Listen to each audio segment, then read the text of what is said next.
എപ്പോഴും നടക്കുന്ന ഒരു സംഭവം തന്നെയാണ്. അതായത് ഇപ്പോൾ വരുന്ന റിപ്പോർട്ടുകൾ അനുസരിച്ച് മലേഷ്യൻ തീരത്ത് റോഹിംഗ്യൻസ് സഞ്ചരിച്ചിരുന്ന ബോട്ട് മുങ്ങി എന്നാണ് ഇപ്പോൾ റിപ്പോർട്ട് പുറത്തു വരുന്നത്.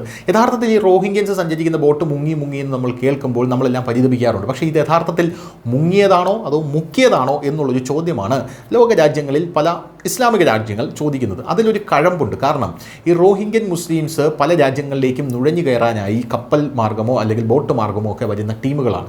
അപ്പോൾ ഇവർ അവിടേക്ക് വരുമ്പോൾ, ഉദാഹരണത്തിന് മലേഷ്യയിലേക്ക് റോഹിംഗ്യൻ മുസ്ലിംസിന് അഭയം കൊടുക്കുന്ന ഒരു സാഹചര്യം ഉണ്ടായി. അവരുടെ ഹോസ്പിറ്റൽ അടക്കം കത്തിക്കുന്ന ഒരു സാഹചര്യവും ഉണ്ടായിട്ടുണ്ട്.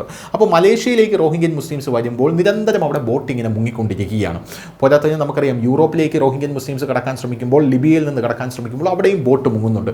ഇപ്പോഴിതാ 100 പേരാണ് ഇതിൽ മരിച്ചിരിക്കുന്നത് എന്നാണ് റിപ്പോർട്ട് പുറത്തു വരുന്നത്. മെച്ചപ്പെട്ട ജീവിതം പ്രതീക്ഷിച്ചാണ് മ്യാൻമറിൽ നിന്ന് റോഹിംഗ്യൻ അഭയാർത്ഥികൾ കടൽ മാർഗം ഇങ്ങനെ സഞ്ചരിച്ചുകൊണ്ടിരിക്കുന്നത്. അപ്പോൾ ആ കടൽ തന്നെ അവർക്കൊരു ശവക്കുഴിയായി മാറുന്ന കാഴ്ച നമുക്ക് കാണാൻ സാധിക്കുന്നു. തായ്ലൻഡ് മലേഷ്യ അതിർത്തിക്ക് സമീപം ഏകദേശം 100 റോഹിംഗ്യൻ വിനോദസഞ്ചാരികളുമായി പോയ ഒരു ബോട്ട് മറിഞ്ഞിട്ടുണ്ട്. ഈ അപകടത്തിൽ 7 മൃതദേഹങ്ങൾ കണ്ടെടുത്തതായും 13 പേരെ രക്ഷിച്ചതായും മലേഷ്യൻ മാരിടൈം ഏജൻസി ഞായറാഴ്ച അറിയിച്ചു.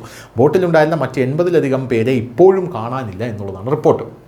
ഇത് ആദ്യത്തെ സംഭവമല്ല. അതായത് ഇപ്പോൾ ഈ യൂറോപ്പിലേക്ക് കടക്കാൻ ശ്രമിക്കുന്ന പല ആൾക്കാരും അവരുടെ പ്രധാനപ്പെട്ട ജോലി എന്ന് പറഞ്ഞു കഴിഞ്ഞാൽ യൂറോപ്പിലേക്ക് ഇല്ലീഗൽ ഇമിഗ്രൻസ് ആയിട്ട് കടക്കാൻ ശ്രമിക്കുന്ന ആൾക്കാർ ദുബായിലെത്തി ദുബായ് വഴി അവർ ലിബിയയിലേക്ക് കടക്കും. പിന്നെ ലിബിയൻ തീരത്ത് നിന്നും യൂറോപ്പിലേക്ക് ഇവർ ബോട്ട് മാർഗം സഞ്ചരിക്കുന്ന ഒരു കാഴ്ച നമുക്ക് കാണാൻ സാധിക്കും.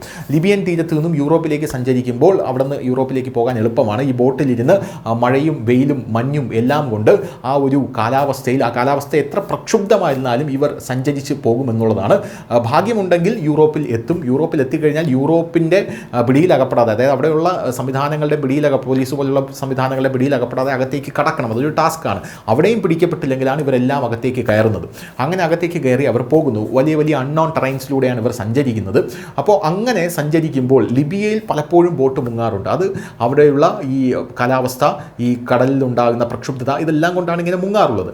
അപ്പോൾ അവിടെ അങ്ങനെ ബോട്ട് മുങ്ങിക്കഴിയുമ്പോൾ ഓരോ ദിവസവും പല പല മൃതദേഹങ്ങൾ കരയ്ക്കിങ്ങനെ അടിയുന്ന ഒരു സാഹചര്യമുണ്ട്. അഴുകിയ മൃതദേഹങ്ങളൊക്കെ ആയിരിക്കും ചിലപ്പോൾ കരയ്ക്ക് അടിയുന്നത് എന്ന് നമുക്ക് എല്ലാവർക്കും അറിയാം. നേരത്തെ റിപ്പോർട്ടുകളൊക്കെ വന്നിട്ടുള്ളതാണ്. അപ്പോൾ സമാനമായിട്ടുള്ള രീതിയിലാണ് മലേഷ്യയും ഇപ്പോൾ പോകുന്നത്. കാരണം ലിബിയയിൽ ബോട്ട് മുങ്ങുന്നത് പോലെ മലേഷ്യയിലേക്ക് കടക്കാൻ നിരന്തരം ഈ റോഹിംഗ്യൻസ് ശ്രമിക്കുന്നുണ്ട്. അപ്പോൾ ആ ബോട്ട് മുങ്ങിയതാണോ മുക്കിയതാണോ എന്നുള്ളതാണ് ഇപ്പോൾ ചോദ്യം. എന്തായാലും 100 പേർ മരിച്ചിട്ടുണ്ട് എന്നുള്ളതാണ് ഇപ്പോൾ ലഭിക്കുന്ന report. News desk, news India Malayalam.